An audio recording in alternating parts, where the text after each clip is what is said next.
Greetings, everybody. Hi, I'm Bart Lorang, founder and CEO of FullContact. Thrilled to have you with us today. I'm really excited to share some of the content we have for you. We have a special guest, Patrick Ewers, founder of Mind Maven. Hi, Patrick. How are you? Hi, everybody. Patrick and I, have known each other now for a couple of years, and Patrick is of the similar mindset as me that life is really all about relationships, and we share this common mission at both Mind Maven and FullContact of helping people create and maintain meaningful relationships and connections with people. And recently, Patrick was actually called Silicon Valley's top relationship management expert by Forbes, which is a kind of a big deal considering how many awesome relationship people there are in Silicon Valley. He's also an early employee at LinkedIn, and the first 15 or so employees, launched the LinkedIn Groups product, and has helped lots of venture capitalists and lots of executives across the world, make their relationships better. And so, today we're gonna talk a little bit about, how do you actually connect, and how do you send meaningful emails that get responded to, which is always a great question for anybody trying to connect with people or maintain people in their network. So, with that, Patrick, I'm gonna kick it over to you so you can get started. All right. Well, thank you so much for the awesome introduction here. The few words about me and what I do basically. Mind Maven, I'm the founder and CEO of Mind Maven. It's an executive coaching organization that actually helps people reach the fullest potential by focusing on one thing, and that is relationships. And the reason I picked that as a topic of what we're going to basically make a stand on is very simple. That I believe the only way you could ever reach your fullest potential is by having relationships help you get there. And I think it's a scientific fact. And so everything we do is focused around that topic. And one of those topics is basically focused around how can we get people to respond to you in form of emails when you have not touched them in a while, right? And so I want to just quickly tell you what I think you're going to be learning here today. Number one, we're going to talk about why you're not tapping the most valuable members, parts of your network, those that actually can get you those kinds of breakthrough opportunities that can actually help you reach your fullest potential. I'm going to talk about who in your network, will be more consistently responding to you in the first place. And then, of course, the biggest reason of why you probably came here is how to write emails that get anyone to respond to you, right? So let's get started. Let's jump straight in and talk about these people that you're not tapping into. Many of you guys might have heard of that concept called the strength of the weak ties. It's all based on the work done by Mark Granovetter, who published the strength of the weak ties studies quite a while back. And basically what he said is the most valuable opportunities in your network are actually those you will find with those people that you have actually the weakest connection with. But the reality is that most of us actually invest most of our time into the very, very well-established relationships. And because of that, we leave a lot of value on the table, right? So while all of that sounds really interesting, there's a problem with these weak ties. And then I think we all know it. I don't have to actually teach you that it is that very often these weak ties are very hard to manage because a lot of them are actually just a little bit outside of the reach. We might have a relationship because we met these people once, but now we can't actually just shoot them an email and ask them for a favor because that relationship wouldn't warrant that. And so solving that is exactly what I want to cover today, right? Identifying the right people in your network to leverage. And then basically, how can you basically generate the breakthrough opportunities that they can actually provide to you? Before I jump further, let me introduce you a little bit more about who I am and what I do. Here's a better picture of me than what you got on the video. In fact, it's me as well as my little son, Henny, or Henrik as we call him, hanging out at our favorite local burger joint. But one of the things that Bart already mentioned is that I was one of the very first people working at LinkedIn. And one of the things I was charged with doing is launching the LinkedIn for Groups functionality, which was basically the very first affinity-based networking solution that LinkedIn pushed out. And And that was one of the tips of the hats that LinkedIn did to this concept of the weak ties. And so that makes me very excited about being here and talking to you guys today. After LinkedIn, I actually ended up traveling the world, and then founded Mind Maven, and that's what we're talking here today. So, first question we have to ask ourselves is, who are we focusing on today in this conversation? If you came today and you thought we're going to be talking about how to get people to respond to you that you don't have a relationship with, so the classic cold emails, if you will, then the answer is no, that's not what I want to help with. However, having said that, what I'm going to teach you is just as relevant for those kind of people. But really what I want you to think about is, who are those people that you already have a relationship with, but you haven't maintained that relationship, right? It's these people you might have not interacted with in the last 6 months, or people that you know a little bit, but you have some pretty decent common ground with, such as you went to the same school, or you have you in the same organizations, or whatever it might be. See, the reason why I want to focus on those people is because you already have a basis of a relationship that gives you a rationale to A, reach out, and B, get them to respond to you. And that's really what I want to focus on today in this session. Now, before we got further into this topic, one thing that I really need you to keep in mind is that at the end of the day, those people that will respond to you most are those that are used to responding to you, right? And so I think the most important question you have to ask yourself today is, am I staying in touch with the right people? That is the best thing you can do. And can I develop a staying in touch methodology or programmatic approach that allows you to do that on a consistent basis? And to do that right, you have to do two things. You have to solve the problem of how to identify the right people in your network, and to figure out what would you send on a regular basis. And so I'm going to jump into this for a little while, because I think it's really, really important, because ultimately solving that will allow you to not have the problem of trying to figure out how to get people to respond to you, which is what made you guys join us today, right? And so the answer to who are the right people is very, very, very simple. It's those people in your network that can help you get the types of opportunities that you want to get most today, right? And so who are the people in your network that sees the types of opportunities on a regular basis and are willing to send them to you in form of referrals? That's what you have to first figure out. And I want to throw that exercise straight at you today. What are those groups, right? Try to figure it out. Take a little bit of time right now to think of these people, and don't think of individuals like Peter Max or Sarah Bailey. Think of groups of people. The groups of people that I'm talking about are, for example, former clients, or real estate attorneys, or tax attorneys, or whatever it might be, that actually lets you get to the right people through in form of referrals. So that's exercise number one. Exercise number two is, or the next step that we have to do, is figure out what to send. And a lot of people get stuck by this challenge of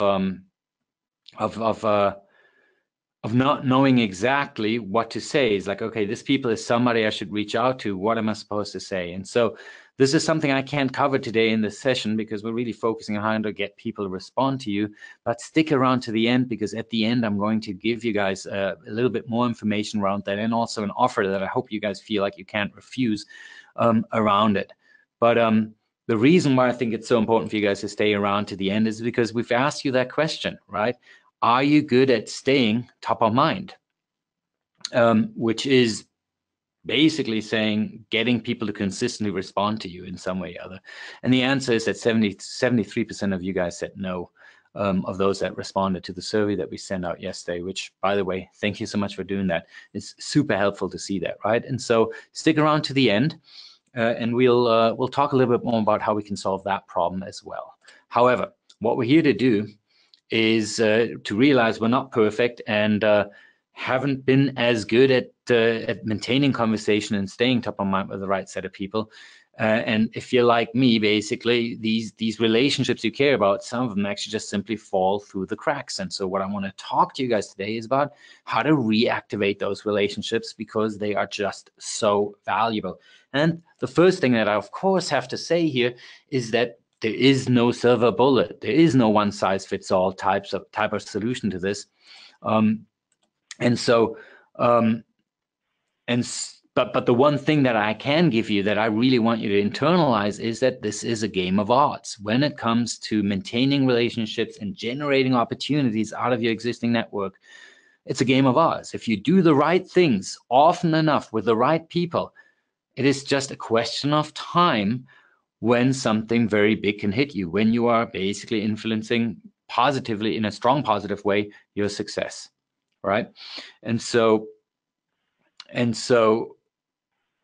all I'm going to do is going to offer you very, very tactical, very pragmatic strategies or tactics, if you will, that actually help you stack the odds in your favor. That's what I'm here to come to. But please know that I'm going to go very, very tactical and very pragmatic, and I hope that that is what you came to see. So let's jump into it a little bit more and just ask about what actually is driving the likelihood of this game of odds, the likelihood of people replying to you. And I think there are three factors. And I think you're going to nod if you see them because it makes perfect sense. One is the quality of your existing relationship, right? Obviously, your mom will always respond to you, at least most of our moms, right? The second thing is the demand on the person that you're reaching out to, the demand on his time, on his attention. If he is a high-powered individual and has a lot of emails coming in, it's going to be harder for you to basically break through. And then the third thing is, how relevant is your email? How relevant is what you're reaching out to, right? And so let's talk about each of those. Let's talk about first 1 and 2, because we have a real problem with that. The quality of your relationship and the demand on that person's time or attention is something we have absolutely no control over. There's nothing we can do about it as of right now, because right now we're sitting here and we want to send that one email. You can change the quality of the relationship over time, but not today. In fact, that email is there to probably do it. And in terms of the demand of that person's time and attention, there's basically absolutely nothing you can do. It just goes up and down depending on who he is and what he's currently working on, which leads us to just one thing, and that is basically the relevancy of the email. And we could jump back real quick one second and go to ask Bart here, who's the CEO of a 200 to 300 people company.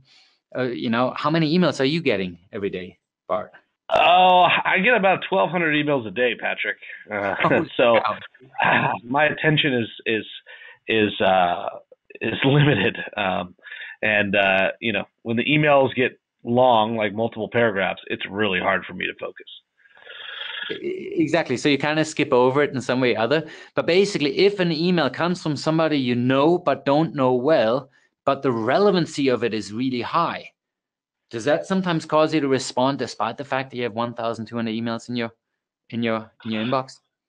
Yeah, I actually just got an email today from a candidate for our company that gave me an extremely relevant email. I didn't know who this person was, but they mentioned a lot of people by name. They mentioned a lot of our initiatives. They mentioned people that I knew, and I paid attention and actually responded. So it does make a difference. Yes, exactly. And so nicely for this candidate, basically, because like he did the right thing and got your attention and you responded to it. And I think that's sort of what we want to try to take a closer look at in terms of how to write emails that people want to respond to. And here's basically exactly how I think you ought to do that. I love your example, because two of these elements is something that I will jump into in a second and just explain a little bit more how to go about it. So ultimately, the only thing we have to do, or the only ability we have if you want people to respond, is to make that email so relevant that they actually feel like they need to respond or want to respond, right? And so the two questions you always need to ask yourself before clicking send is my message relevant? Yes or no? And then, am I asking something in this email to which I want this person to respond that basically fits the current state of that relationship, right? So for example, Bart, let's say you and I, we know each other well, but you happen to know Bill Gates, and you know him well. He's almost like a buddy of yours. if I, even though we know each other, if I were to ask you for an introduction to Bill Gates, you'll probably say, Patrick, if we do this, we'll have to really figure out why we would do it and increase the relevancy for him in some way or other.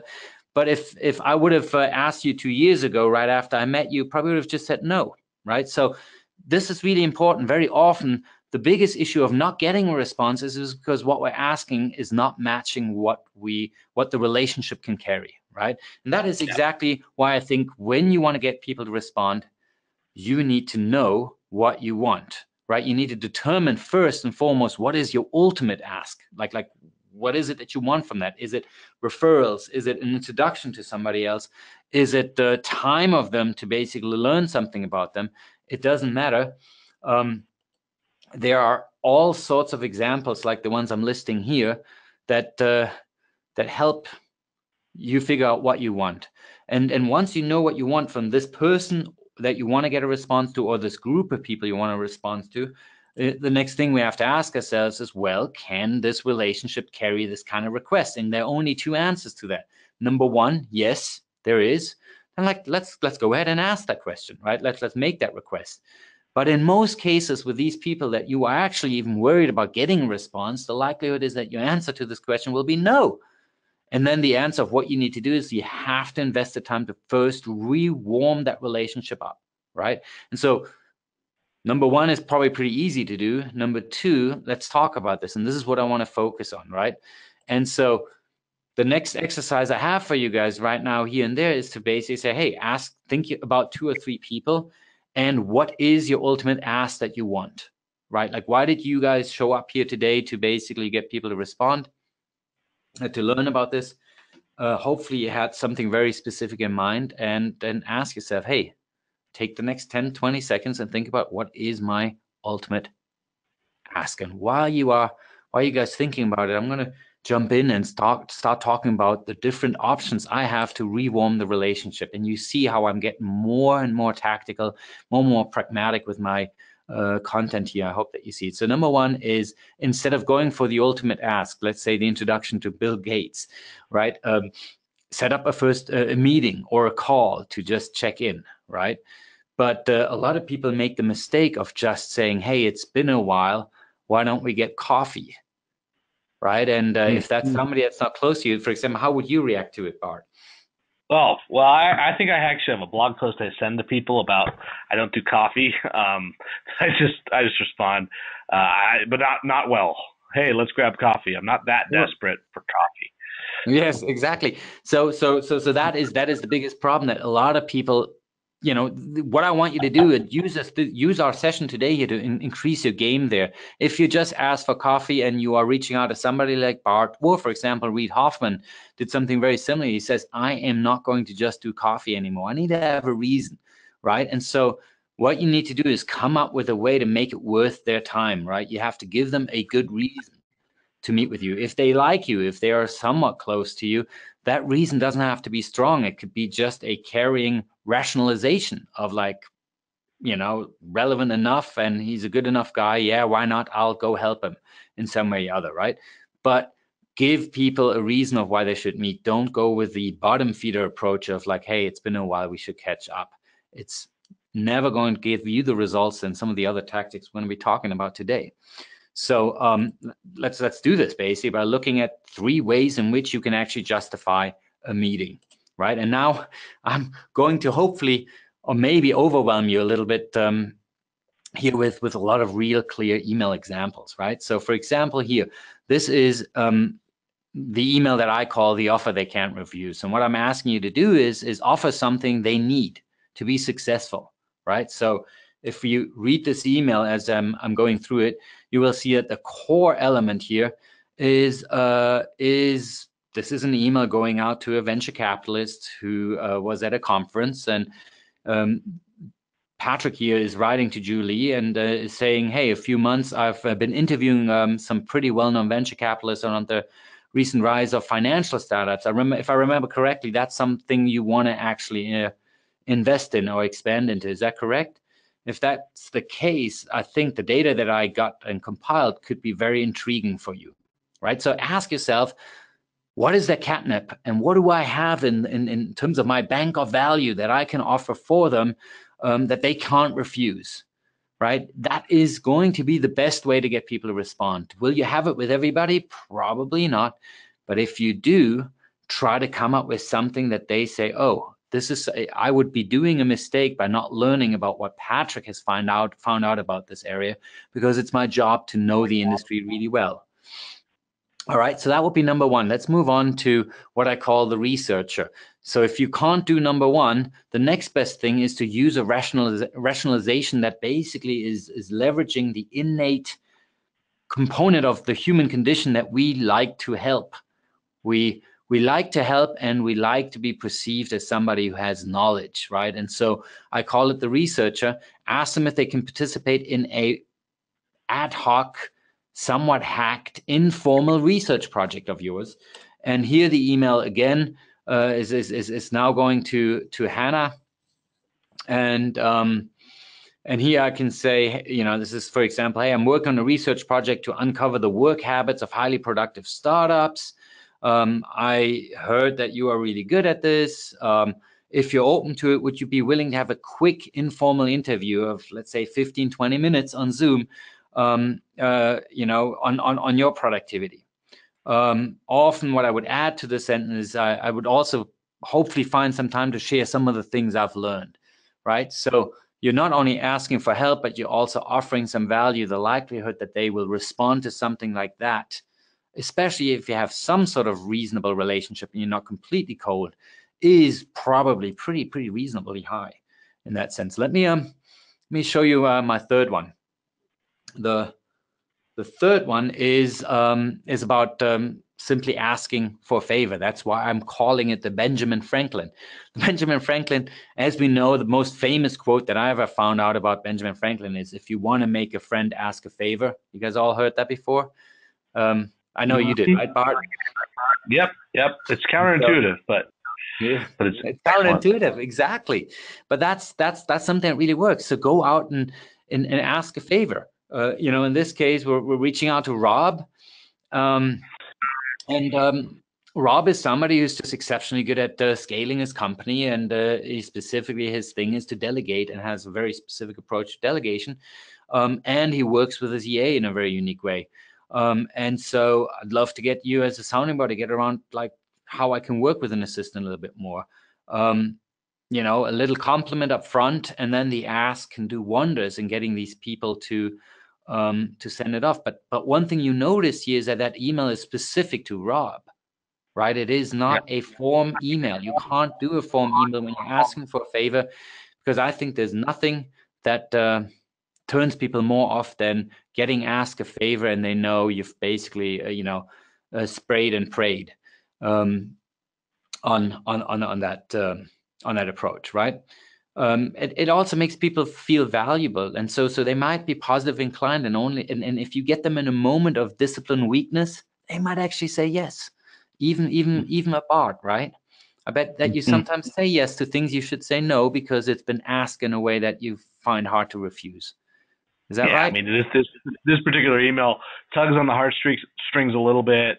It also compliments subtly, and then makes the ask. So yeah, it's thoughtful, right? Which a vast majority of emails are not thoughtful. Yes, exactly, and that's a very key point that I will stress later on in this thing, is you got to take your time. But let's move on to my fourth example. I call it the name drop, right? And the reason, and this is going to all of you guys who came today for the cold email. Sometimes it is easier to reach out to somebody that you don't know at all directly, but basically you know that you have somebody in common. LinkedIn is a great tool to find out who you have in common. And so here, for example, we can see that you can say, we haven't met before, but I've recently talked to him with so-and-so about productivity, and he told me, that you're one of those guys that they like. Hope you don't mind if I reach out to you directly, and so on and so forth. So here you provide context and some sort of relevance, and then you do the ask by leveraging a relationship that he might he might respect, even if he doesn't know you yet, or the relationship you have is too weak to carry your outreach. Okay, and then basically, as you can see here, you're just reaching out saying, based on Russ's recommendation, I love to set up this, right? So it's sort of a passive type of thing, and it works quite well for most people. Here's it does require permission, Patrick. Sorry to interrupt, but that's a very key point. Because if I got an email like that, the first thing I would do is forward it to Ross and say, "Hey, do you know this person?" Right? That's fair. So, that's fair. That's yep. I meant sorry. What I mean, I was planning to mention that specifically with the context of that there was a conversation in that conversation that has happened, right? So yep. I should have prefaced that you can't do that just by looking up in LinkedIn and who you know. However, you can do it in a more subtle way, and there I think you might not need the recommendation. And this is this example. I mean, you don't need the permission, right? So, for example, again, first you show the relevance, give the context, and then you basically just say, hey, I noticed that we have a few connections in common, like so-and-so, so-and-so, and so-and-so. And since it's public information and you're not actually implying that somebody recommended anything, you can still elevate the relevancy of your email by saying we run in the similar circles, and probably get people to respond a little bit higher. Okay, good. Let's move on to the so those are things that basically you can do to ask for a meeting, right? The goal is, and this is the important thing, remember, we still have the ultimate ask. The ultimate ask is not the meeting. The meeting is has just the objective of rewarming up the relationship to the point of getting to the ultimate ask.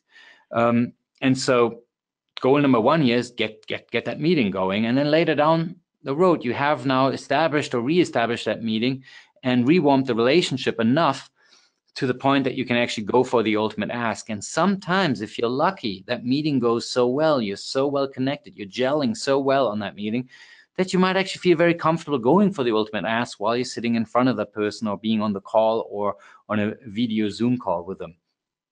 And then you can go for that ask right then and there.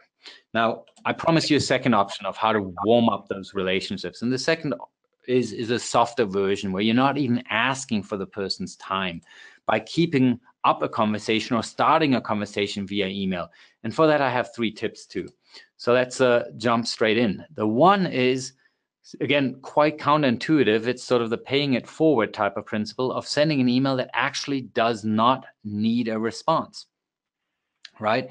So in this case, you're just basically saying, hey, I heard that you started a new legal tech accelerator, and I just wanted to say congrats. You send them an article that you might have seen or written yourself, like we do here in this example. And at the end of the say, hey, by the way, no need to respond.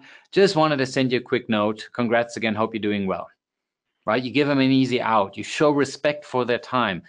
Reality is most people might actually, because of that, still respond. I just recently used that tactic on a former client of mine who's a very high-powered VC in the Silicon Valley.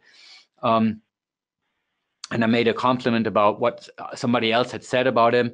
And he, after a week or 2, wrote back saying, by the way, several times last week, this email, when I came across it, made my day, right? So it's a very nice, lightweight way of getting people to know you again and to feel like they have a relationship with you. All right, let's go on to the second one. And that is basically use, similar to the researcher, the skill of asking meaningful and relevant questions. I call it the interviewer, right? And the interviewer does set up a certain framework of thinking. In this case, we're talking about artificial intelligence as a topic that might be interesting to you, and you're reaching out to that person about it because you know that he or she is quite into it. And then you say, hey, speaking of this AI thing, I'm curious, what's your take on this whole Elon Musk warning about artificial intelligence? Are you in his camp, or more of what Zuckerberg says that is more along the lines of, hey, don't worry about it, it'll be all fine, and so on and so forth, right? What you're doing with this question is you're hitting this question on a topic that is a passion of that individual. And if it is passionate, we like talking about our passion. So the likelihood that you will get an answer on those kinds of questions goes up dramatically. And ultimately, our goal is to just get them to respond, because once they respond once, they might respond more often. And this beautiful, beautiful question on this particular topic might allow you to kick off a whole conversation of a back and forth that might actually last a few weeks. And that's a fantastic, high scalable way of building a relationship, because you don't even have to meet that person, and you're not asking that person to make time on his or her calendar. All right, let's move on to the third one that I have for you, and that is sort of leveraging your history. In this case, I call this example the concerned friend. And the reason I'm calling it is because we have a situation here where Charles has met Micah, and I never say the name right, so I'm sorry. Learned through that last meeting, that maybe it was 3 months ago or so, that Mika's daughter has actually a pretty severe case of asthma, and it's challenging for the whole family. And so what we do in this case is we are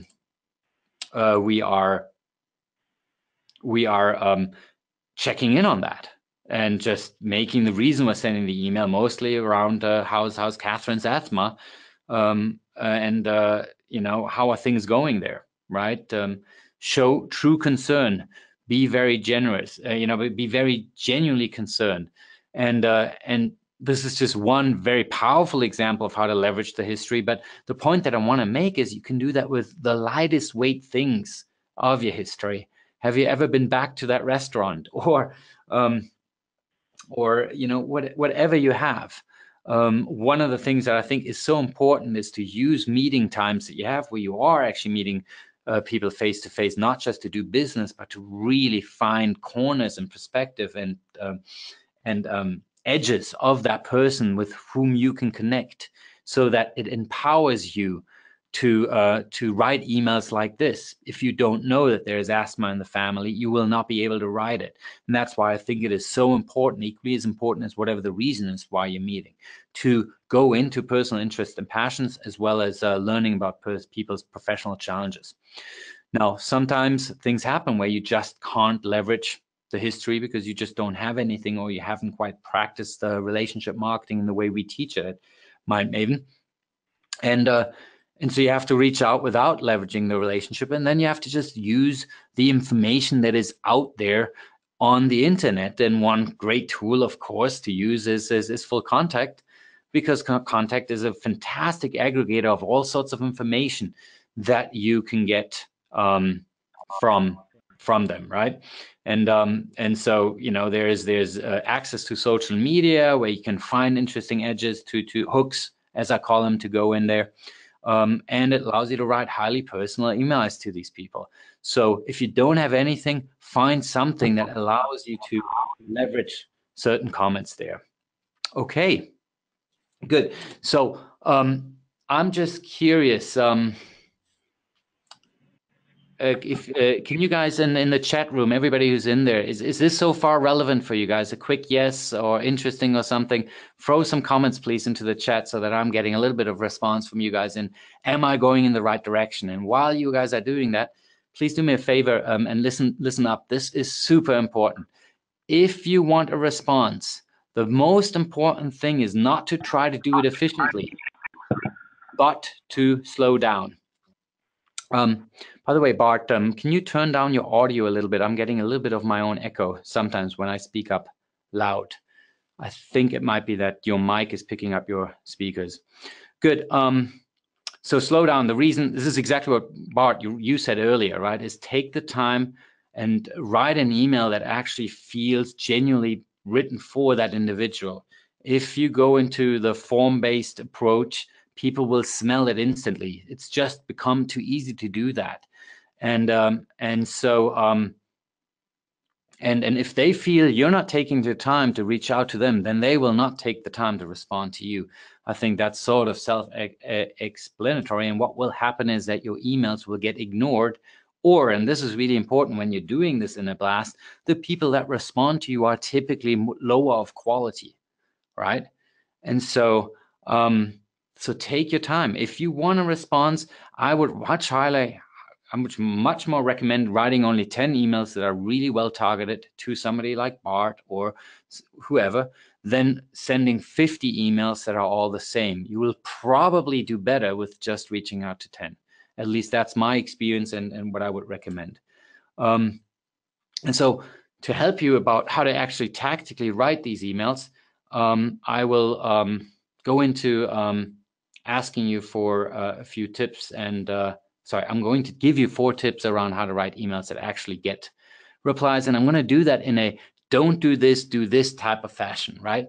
So here is the absolutely don't ever, right? The mother of all don'ts.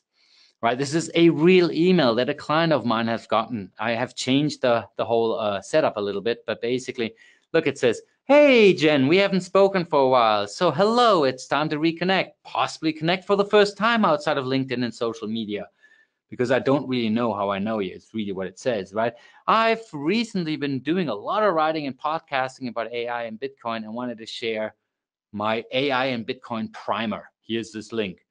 Whether you're interested in that and what I'm professionally up or not, let's just jump on a call anyway, say hello and catch up, even if it's for the first time. Feel free to self-schedule a quick call here." I mean, I love this email because it has everything in it that I would say don't do, right?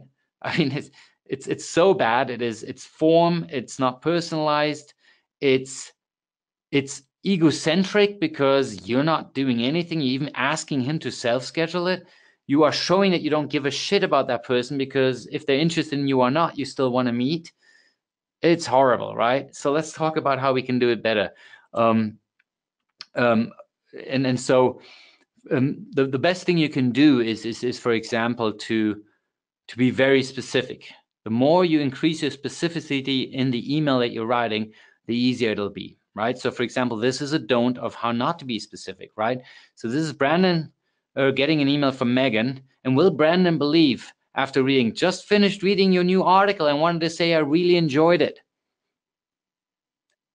And that's it. We should catch up sometimes. If I were to get that, and I bet most of you guys here will not believe him, right? You will call, in this case, Megan on the BS, right? It's too ambiguous. It is not specific enough, and that is the issue. So let's take a look at what I think a very well-written specific email looks like, right? This is, again, Megan reaching out to Brandon, and this time she writes, "Just read your thoughts on self-driving cars in your newest article." And then basically, why it's time for self-driving, why it's time for a reality check on that. I wanted to let you know I really enjoyed your insights, especially your explanation of the moral dilemmas. I'm totally fascinated by the cars and never looked at the industry from that perspective. I'm curious to see how people will come up, with solutions to the issue of saving the driver or the pedestrian. Now that is specific. Takes Megan maybe 3 more minutes to type it up. Fair enough. But so worth it, because the likelihood, and let's say, Bart, you're into self-driving cars. Is there a likelihood would you agree that to this email you are more likely to respond than to the other? Yeah, absolutely. All right. Okay. I mean, it's pretty clear. So it is clear. The point that I'm making is somebody took the time to read your article or that article and then is engaging in a conversation. And the likelihood that if somebody spends the time writing an article, he's probably very passionate about the topic. So he wants to probably respond. It's a very engaging email just by being more specific. The next thing that is, I think, very dangerous, a lot of people do, and they do it only if they're rushing. It's a challenge that happens when you rush. It's basically that you become what I call the blissful ignorant, and you don't want to be that. Absolutely not, right? The blissful ignorant is focusing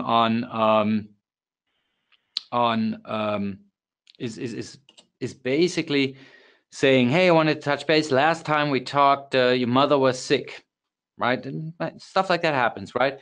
Then you say, hey, I'm sure she's better now, right? I hope so. And then, you move on to basically saying something else and so on and so forth. The problem is you used an assumption here, and that assumption is that she's better now. And here's what actually could have happened, could happen to you. Now you get an email back. This is the response you get for being blissful. Actually, she's not. My mother passed away last month. Ooh, right? This can This happen. actually, this literally, I sent a response like this like 4 months ago with a family member that passed away, Yeah. and so it happens more than frequently than you think. Exactly. And nobody would ever actually send this email if they think there's a chance of this happening, right? But when does it happen?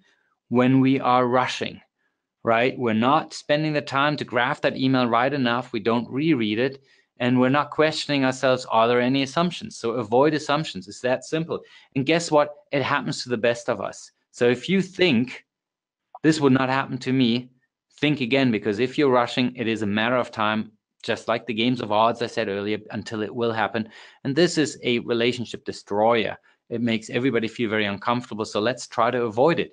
And here's how you can avoid it. It's not that difficult, is what I'm trying to say, right? In this case, let's take a look at it. And what we do here is now is like, I know how scary it can be. After you said you bring up the mother being sick. So I wanted to check in to see how she's doing. And of course, how you're doing, since I imagine it must be an emotional, challenging time. So use the built-in empathy that you have. We all humans have empathy. Put yourself into his or her situations of having a mother that might be quite sick. And then voice what you would feel. You very rarely can go wrong because you are genuinely expressing what you would feel in his or her situation. And because we're all normal humans, it's probably going to be more likely connecting than separating, right? And so in this case, if you've written this, the mother could be dead or could not be dead.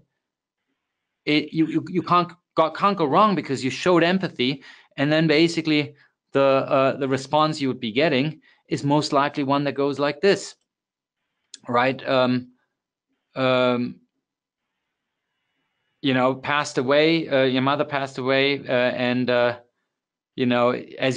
you already really understood, the time was very hard for us, but I take comfort and inspiration in that she lived an amazing life and touched a lot of people. I'm actually writing a blog post about the lessons I've learned from her. Would you like me to send it to you? That is now a response you get from that first email that is a lot more connecting and actually probably really deepens the relationship in some way or other. All right, so eliminate assumptions. Take your time. The next thing that I think is very important is that people write way too long emails and don't keep it simple enough. I think, Bart, you said it earlier. And Yeah. this email goes on and on and on. I mean, you don't believe what kind of emails clients sent me. I'm like, oh my God, it is just crazy. So get to the point, make it simple, make it short. What exactly are you asking for?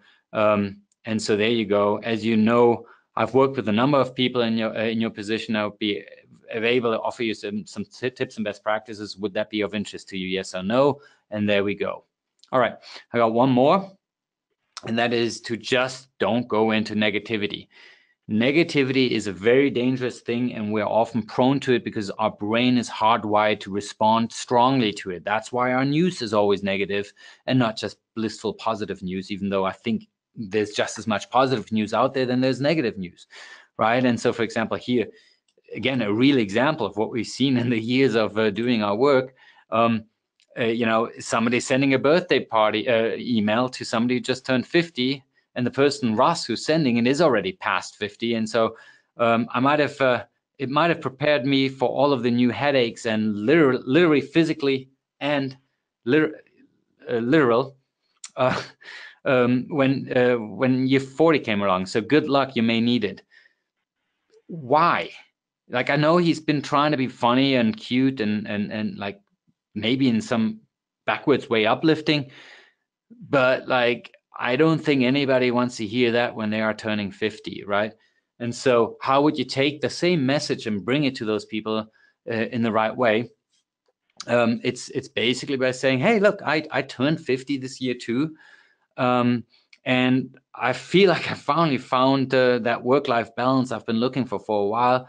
something tells me you got something equally great ahead of you in this year. So instead of focusing on what turned bad for you in that year, which we tend to do, especially if we are complainers, focus on some of the good things that happened to you. By the way, that's good for your own psychological health, because if you are communicating more often in a positive way, it actually will impact your psyche as well. And it makes you a much more likable person. You know, the most powerful driver of the law of attraction is being positive, being happy. People like happiness, and they like happy people, as long as they're genuinely happy, and that is, and not that fake happy. All right, let's move on to the fifth one, and that is just avoid ambiguity when you want to get people to respond, right? And what I mean with that is, don't ever ask when you're going for a meeting, for example, so what day and time would work best for you? Because what you're doing is two things. Number one, you're putting the burden of work onto somebody else, in this case, the person you actually want to meet, and you're showing that you're lazy, right? So don't be ambiguous. Be very specific and make it very easy for these people to answer.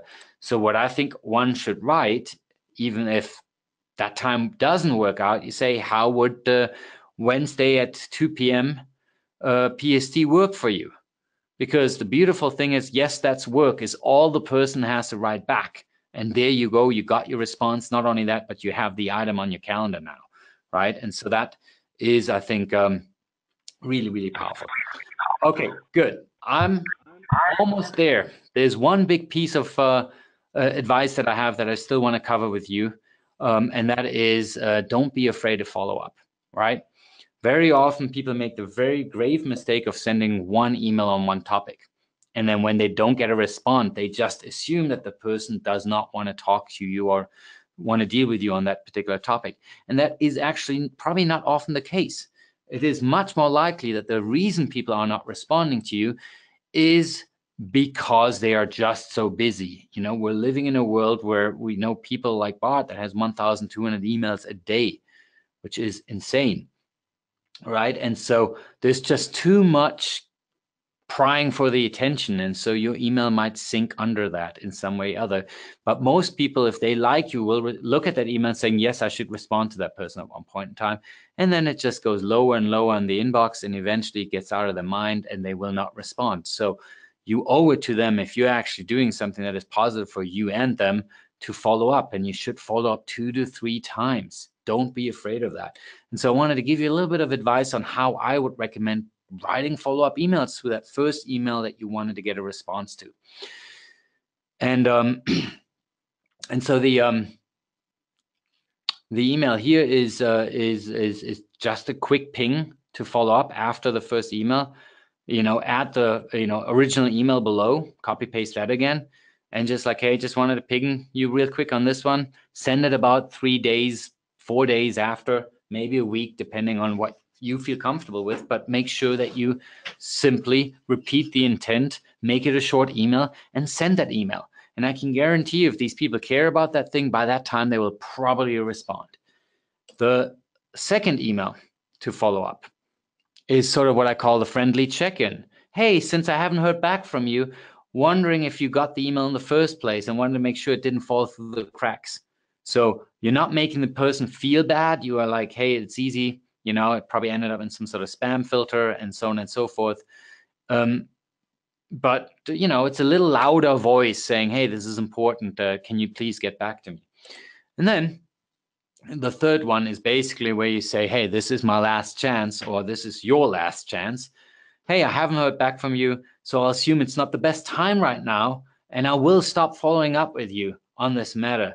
But if I misread the situation in the sense that you're not too busy and you actually are interested in chatting with me, please shoot me a quick ping, making it very light, right? So that to me makes it very easy to just like have a very programmatic approach of following up with any email with whom you really want to get a response, right? So I hope that was really valuable. Let's review real quick what we've covered so far. I promised you a bunch of things, right? Like I said, let's figure out who are the people with whom you should actually, focus your attention and warm up the relationship a little bit more. by determining who are the most valuable people in your network. We've done that exercise a little earlier. If you didn't quite get to an answer, please do it after the session. And then I think we spent a lot of very tactical time, pragmatic time on figuring out how to write emails that actually get responses, right? So we got the tools now of how to reactivate and rewarm relationships that are important to the people that we're talking about. Now the question we have to ask ourselves is, okay, if we are successful in doing that, what is most important is that we got to keep the conversation going, right? And not only warm it up for that one request, but saying these people are important to me, and how can I have and maintain a regular conversation with these people in such a way that next time I need to ask them something, I can go directly for the ask, the ultimate ask, because the relationship will be carrying it, right? Problem that people have with this very logical thing is that it's actually not easy to do, because there are at least 3 barriers that get into the way. Barrier number 1 is that you don't know how to reach out, who to reach out to, right? Barrier number 2 is that you will continue to struggle with the classic urgent versus important problem. We know staying in touch with people is important, because these people are going to be the people that will get you the breakthrough opportunities that actually will let you get to your next level, whatever you find that to be. But the problem is, these relationships are almost never urgent. Staying in touch with people is by definition not urgent. So what you need to learn is how to overcome the urgency versus important problem by making space for what is important in your day-to-day life, and not let yourself be driven by urgency all the time. And the third thing is, what the hell am I going to send to people, right, when I'm sending messages?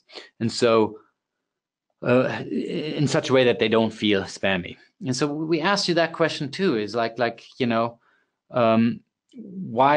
is it hard for you to stay top of mind? What gets into the way? And you can see you don't have enough time. Classic urgent versus important.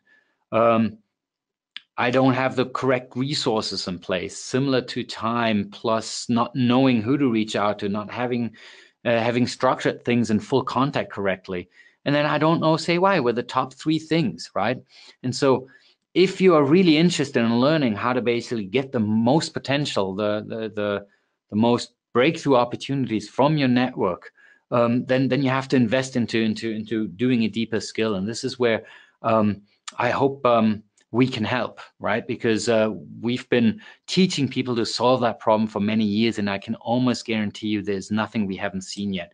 We can solve these problems and help you overcome the urgency versus important problem, and help you stay top of mind and in touch with the right people in your network, so that these people can provide you with the kind of opportunities you really are seeking. And so we thought about, like, okay, how can we help the FullContact users in some way or other? And so what we came up with is something that we're really, really excited about, because we're introducing here for the first time the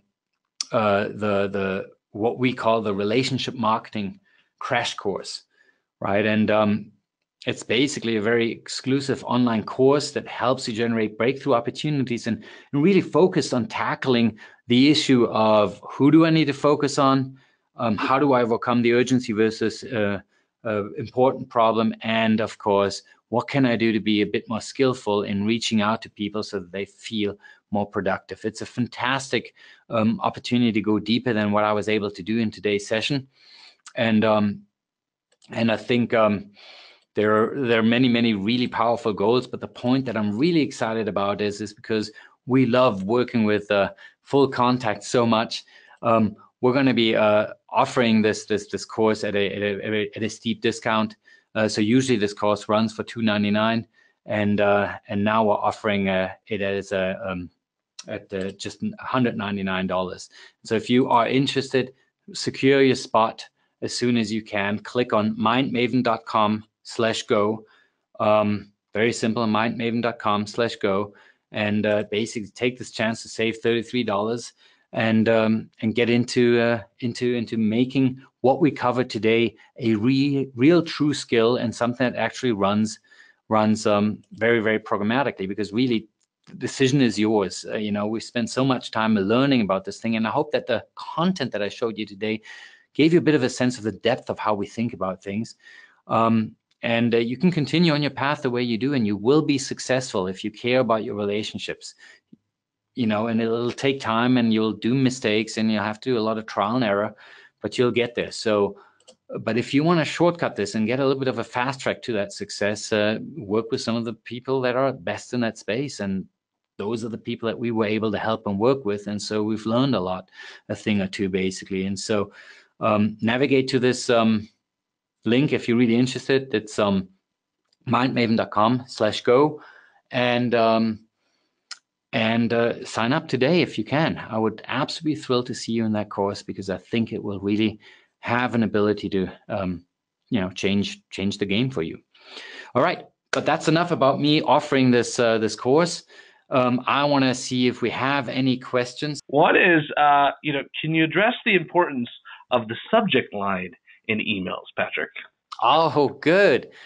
You are right. This should be part of that thing. The subject line, I think, is a very important component. The way I see a subject line is that it has one purpose and one purpose only, and that is to convince people to read the email.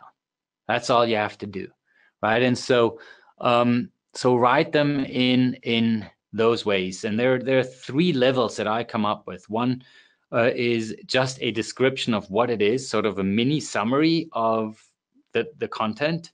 Is sort of what most people do, and I think that's appropriate. If you want to increase your likelihood of people reading the email, you put things, I need to ask you a very important favor, as, for example, a subject line that almost nobody will be able to ignore, right? It's getting closer and closer towards sort of like what people in the industry, in the marketing industry, call clickbait.